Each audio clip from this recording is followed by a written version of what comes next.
দিনটা ছিল 25শে বৈশাখ আর সেদিন ছিল আমার বার্থডে। আর বরমশাই ঠিক রাত্রি 12টার সময় আমাকে সারপ্রাইজ দিয়েছিল এবং কি বাপি ছিল মানে আমার শ্বশুর মশাই, শাশুড়ি মা, তো আর ছিল দিদি ভাইয়ের ছেলে, তো সবাই মিলে আমাকে সারপ্রাইজ দিয়েছিল। তো সেদিন রাতে কেক কাটিং হয়েছিল, আমি অনেক খুশি হয়েছিলাম। আর পরের দিন ঠিক সকালে আমার বার্থডে পালন হয়েছিল। বার্থডেতে আমি কতটা সারপ্রাইজফুল হয়েছিলাম সেটা আজকের ব্লগে তোমাদের সঙ্গে শেয়ার করবো। আশা করি তোমাদের ভালো লাগবে, সবাই সঙ্গে থাকবে। পরের দিন সকালে কিছু কেনাকাটির জন্য বরমশাই আমাকে দোকানে নিয়ে গেছিল। তারপর আমি পুরো সারপ্রাইজফুল হয়ে গেছিলাম। কি তারপর দেখি যে সোনার দোকানে নিয়ে চলে এসেছে। তখন বললো বরমশাই যে সোনার দোকানে নিয়ে এসেছে, কি কিনবে বলো। আমি তো পুরো অবাক, কি কিনবো আমি নিজেও জানি না, কারণ আগে থেকে তো আমাকে কিছুই বলেনি। আমি তো চেন পরতে ভালোবাসি, এটা সবাই জানে এবং বরমশাইও জানে। তো চেনগুলোই দেখছিলাম, কিছুটা মোটা ছিল আবার কিছু সরু রিঙের ছিল। তো আমি সবসময় পরার জন্য একটু মোটা টাইপের খুঁজছিলাম আর বরমশাইও খুঁজছিল। তো বরমশাই এটা পছন্দ হয়েছিল, তাই এটাই বরমশাই ফাইনালি আমাকে কিনে দিয়েছিল। আর এটা ছিল চেনের সঙ্গে একটা লকেট, যেটা ছিল মহাদেবের নাম লেখা। তো বরমশাই এটা খুবই পছন্দ হয়েছিল। তো এটা আমার বার্থডে এবং অ্যানিভার্সারি গিফট, মানে বিবাহবার্ষিক গিফট ছিল।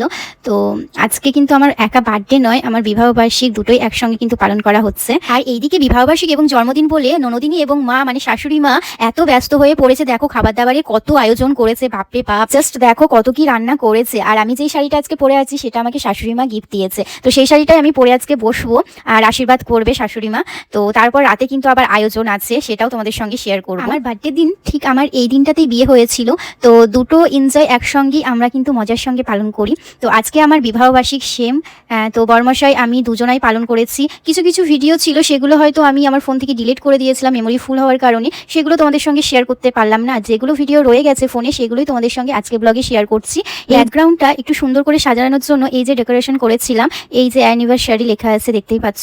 তো এইটা দাদাভাই সবাই মিলে সাজিয়ে দিয়েছিল। আর এইটা হচ্ছে আমার ফাইনাল লুক। তো কেমন লাগছে অবশ্যই জানাবে। আর ড্রেসটা গিফট করেছিল দিদি ভাই, মানে আমার ননদ। তো আমাকে পরে কেমন লাগছে তোমরা অবশ্যই কমেন্ট বক্সে জানাতে ভুলবে না। আগের বছর তুলনায় এই বছর কেকটা একটু ইউনিক করার চেষ্টা করেছিল, যেহেতু এরকম কেক দোকানে প্রায়ই পাওয়া যায়। বাট আমার তো টেডি বিয়ার একটু বেশিই পছন্দ। তো বরমশাই ভেবেছিল যে টেডি বিয়ারের উপর যদি কেকের ডিজাইন করা হয় তাহলে কিন্তু একটু দেখতে ভালো লাগে আর আমার বোটারও পছন্দ হবে। তো সেই বুঝেই কিন্তু এই কেকটা এনেছিল। তো আমার কিন্তু ভালোই লেগেছে। আর যেহেতু সবাইকে বলা হয়নি, প্রায় আমাদের ক্লোজ যারা আছে তাদেরকেই বলেছিলাম। যেহেতু এই বছরে সেরকম প্ল্যানিং কিছু ছিল না, হুট করেই কিন্তু এটা ডিসাইড হয়েছে, কারণ এই বছরে শ্বশুর শাশুড়ি এসেছিল। তো সেই কারণেই এত আয়োজন আর এত এনজয়। দিনে তো শাশুড়ি মা ননদ মিলে অনেক কিছু রান্না করেছিল, যেগুলো আমরা খেয়েই উঠতে পারিনি। আবার রাতেও আয়োজন ছিল, তোমার মাটন ছিল, ফিশ ছিল, ভাত ছিল, 5 রকমের ভাজাভুজি ছিল, পাপড় চাটনি, মানে এভরিথিং ছিল, যেগুলো বিবাহবার্ষিক এবং বার্থডেতে হয়। ফোন থেকে ডিলিট হওয়ার কারণে তোমাদের সঙ্গে শেয়ার করতে পারলাম না। আর বরমশাইয়ের সঙ্গে অনেক ভিডিও ছিল, সেগুলোও ডিলিট হয়ে গেছে। এটা আমার ফেসবুকে ছিল বলে তোমাদের সঙ্গে শেয়ার করতে পারছি। বিবাহবার্ষিকের বরমশাই এটা হচ্ছে ফাইনাল লুক। বরমশাই অনেকদিন ধরেই ভাবছিল যে ব্লেজার পরবে, আর আমারও ইচ্ছে ছিল। তো বরমশাই ফাইনালি ব্লেজারটা কিনে নিয়েছিল। তো বেশ ভালোই লাগছে বরমশাইকে। আর তার সঙ্গেও তোমরা জানিও আমাদের দুজনকে কেমন লাগছে নিউ লুকে। তো আজকে ব্লগটা ফ্রেন্ডস এটুকুই। তোমাদের কেমন লাগলো অবশ্যই জানাতে ভুলো না। নেক্সট ব্লগে খুব শীঘ্রই দেখা হচ্ছে। আজকের মতো সবাইকে টাটা, বাই বাই।